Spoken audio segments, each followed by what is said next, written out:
Moi, j'ai des souvenirs d'un pote qui est parti faire pipi dans un buisson et qui s'est pris des coups de matraque dans les jambes. Je compte même plus les fois où on sortait en voiture du site de la teuf et qu'il y avait des contrôles. Ils retournaient, limite, ils désossaient des voitures pour essayer de trouver quelque chose à reprocher à quelqu'un.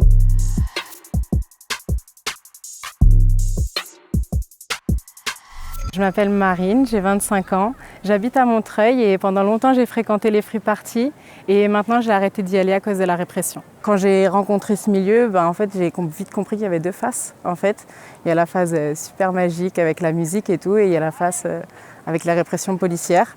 La fois où je suis allée au Teknival de Salbris, c'était pas ma première teuf, mais c'était la première fois où je me suis vraiment retrouvée face aux forces de l'ordre et que je me suis sentie criminelle face à eux.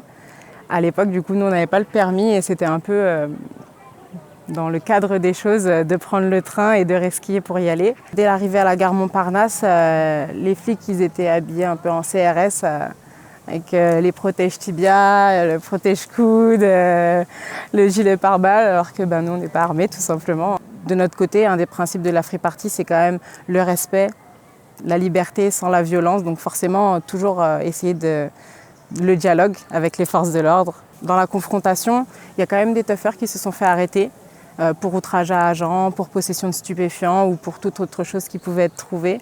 Parce qu'à ce moment-là, leur but à eux, c'était d'éviter un maximum que les gens ils prennent le train et qu'ils puissent se rendre sur les lieux de la teuf.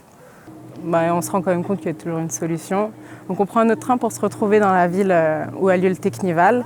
Et à ce moment-là, du coup, on arrive à pied sur le site et encore une fois, deuxième barrage de keuf. Sauf que cette fois-ci, du coup, on nous met tous en rang.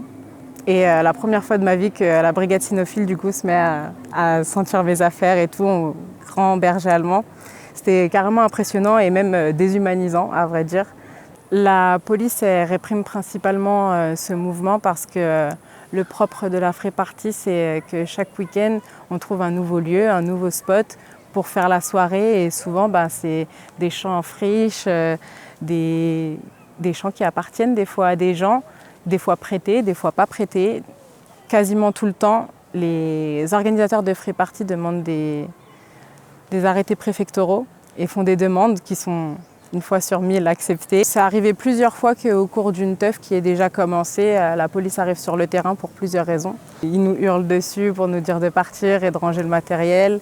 Les policiers peuvent aussi nous lancer des gaz lacrymogènes dans la foule pour nous disperser. Quand la police arrive sur un site de teuf, ça déclenche souvent des mouvements de foule.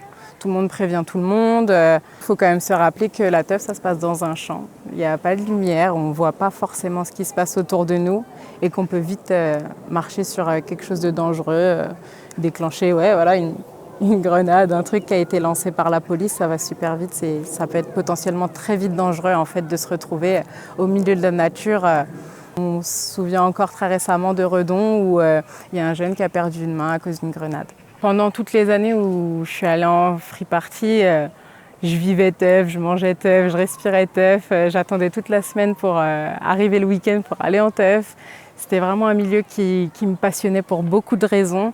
Le fait d'attendre toute la semaine pour avoir mon petit moment devant le son, devant un mur de son impressionnant, ça valait le coup de resquiller le train, ça valait le coup de prendre le risque devant la police, ça valait le coup de risquer de se faire gazer, mais peut-être plus maintenant.